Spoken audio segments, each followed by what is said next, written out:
ഇതുപോലെ വഹബ് അവരോട് യാത്രയിലന്ന് ഉണ്ടായിരുന്നൊരു വ്യക്തി ചോദിക്കുന്നു. അപ്പോൾ അയാൾ പറയുന്നു, താങ്കൾ നോക്കണം, ജനവാസമാൽ തിങ്ങുന്ന ഈ ഒരു പട്ടണം അറിയേണ്ടവനെ അറിയുന്നവർ ഇതിലില്ല, ഞാൻ മാത്രമല്ലാതാരും ഇന്നിതിലില്ല. ഈ രീതിയിൽ നിഅമത്ത് ചെയ്തവനോട് ഞാൻ നന്ദി പറയാതെങ്ങനാണതബോട്. രോഗം പിടിച്ചതിലില്ല അയാൾക്കൊരു ക്ലേശവും, ഈമാനിലാണല്ലോ അതാ സന്തോഷവും എന്നുള്ളതും പ്രസ്തുത കലാമിൽ നിന്ന് സുവ്യക്തമായി നമുക്കൊക്കെയും തിരിയുന്നു. ഇത് അൽബിദായത്തു വന്നിഹായയിൽ 9 നീ നോക്കിയാൽ കാണുന്നത്.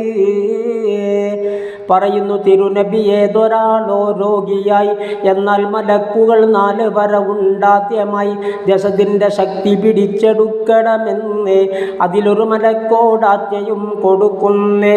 കഴിക്കുന്ന ഭക്ഷണത്തിൻ്റെ രുചിയും നീക്കണം എന്നുള്ളതാ രണ്ടാമനോടെന്നറിയണം.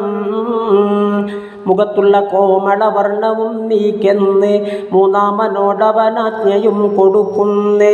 നീക്കേണ്ടതാനവനുള്ള ദോഷം മുഴുവനും എന്നാജ്ഞ റബ്ബ് കൊടുക്കുമേ നാലാമനും.